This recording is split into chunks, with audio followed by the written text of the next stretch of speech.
Bonjour, vous êtes sur Tortilis TV. Aujourd'hui, Tortilis vous propose un sujet sur le respect du code de la route.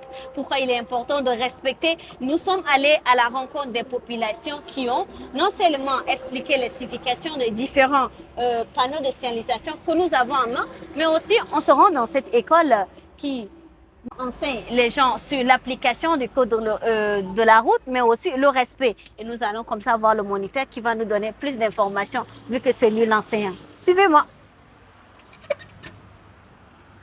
Bonjour, bonjour. Comment allez-vous? Donc, nous voyons que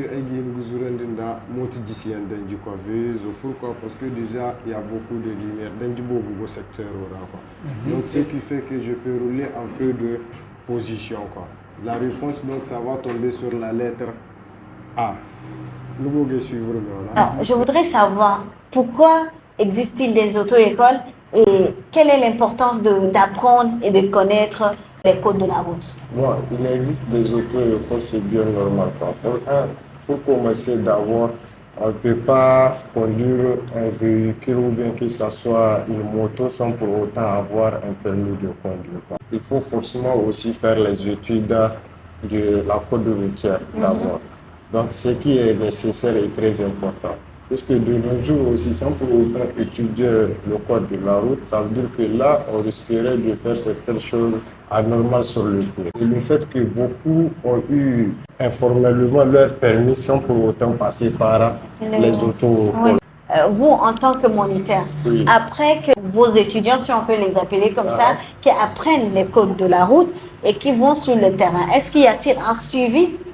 Tout à fait. Pourquoi? Parce que déjà, on a des moniteurs aussi qualifiés pour ça. Ceux qui apprennent les élèves à bien conduire les véhicules. Donc, du coup, maintenant, le moniteur en charge même de la conduite, il faut qu'on ait l'assurance, la garantie d'abord qu'il a appliqué le code dans sa tête, qu'il mémorise ça.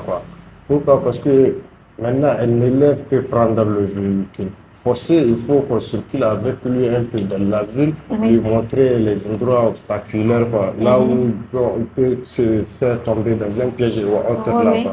Donc, pour ça, le moniteur en charge s'occupe de ça. Mais aussi, pour faire passer un élève à l'examen du code d'abord, je dois d'abord m'assurer que l'élève a bien appris. Donc, avec certaines fautes et autres, on ne peut pas laisser à l'élève d'aller passer l'examen. Donc, forcément, on doit l'encadrer à ce qu'il maîtrise bien les panneaux, puisque c'est ça le plus important. Pensez-vous que le respect des codes de la route ou encore l'application de ces codes dans la pratique peut atténuer les accidents dans notre pays? Tout à fait. Parce que je peux dire qu'aujourd'hui, pour quelqu'un qui a étudié le code, il ne peut pas se permettre d'aller faire certaines choses sur le terrain, vous comprenez. Sauf si peut-être quelqu'un qui peut venir le fracasser par derrière, on peut dire que là, bon, ça peut arriver, on ne peut pas... Oui, mais il y a des gens qui disent que, oui, on a pris le code de la route, mais plus pour la police et non pour la mettre en pratique. Parce que quand tu arrives sur le terrain, chacun a sa priorité. La plupart des gens aiment, comment dirais-je, la facilité, Non seulement au niveau des prix, la personne se dit que le prix est trop élevé, il ne peut pas payer telle somme pour avoir le diplôme du permis, il préfère aller suivre certains chemins. Donc ces chemins-là, dès que vous l'empruntez, ça veut dire que vous risquerez aussi, ça va jouer sur vous tôt ou tard. Non seulement vous n'avez pas eu l'encadrement du code qui est nécessaire d'avoir. L'essentiel, c'est le code avant tout. Maintenant, je peux on peut dire que là, je sais bien conduire un véhicule, mais tant que je ne maîtrise pas les panneaux, c'est tout un problème. Par exemple, on ne saura pas distinguer quand c'est dit limitation de vitesse. Ou bien un panneau de prévention, ou bien un panneau qui peut m'obliger à faire telle chose, je ne les maîtrise pas. Donc là, c'est tout un problème pour moi. Donc, on circule comme si on était dans la jungle. Tout à fait. Tout panneau avec le cadre rouge. Rouge, de forme triangulaire. Oui, par exemple, là, parle de la prévention, tous ces panneaux-là. Et celui-ci? La fin des prescriptions. Ça veut dire que dès que vous voyez, voilà, Ça veut dire que dès que vous voyez ce signal-là, vous êtes à la fin des prescriptions précédemment signalées, comme par exemple tous ces signaux-là. Ok. C'est ajuster la chaise. Voilà. C'est Ok. d'ajuster la chaise. Ok. Ensuite, on met la On ceinture. met la ceinture. On met la ceinture. On arrange le rétroviseur Ok. pour bien voir Derrière. et celle-là. Et l'autre ici.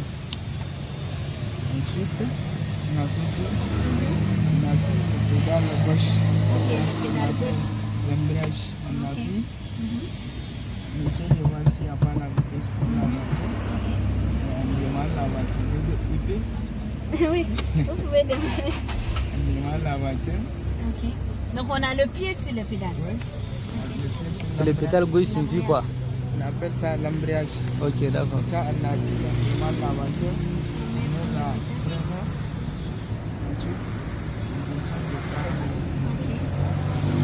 On descend. Ensuite, On continue maintenant. On comprend déjà les béabas et tout. Ok. Merci. Et puis voilà, les négociations pour l'interview.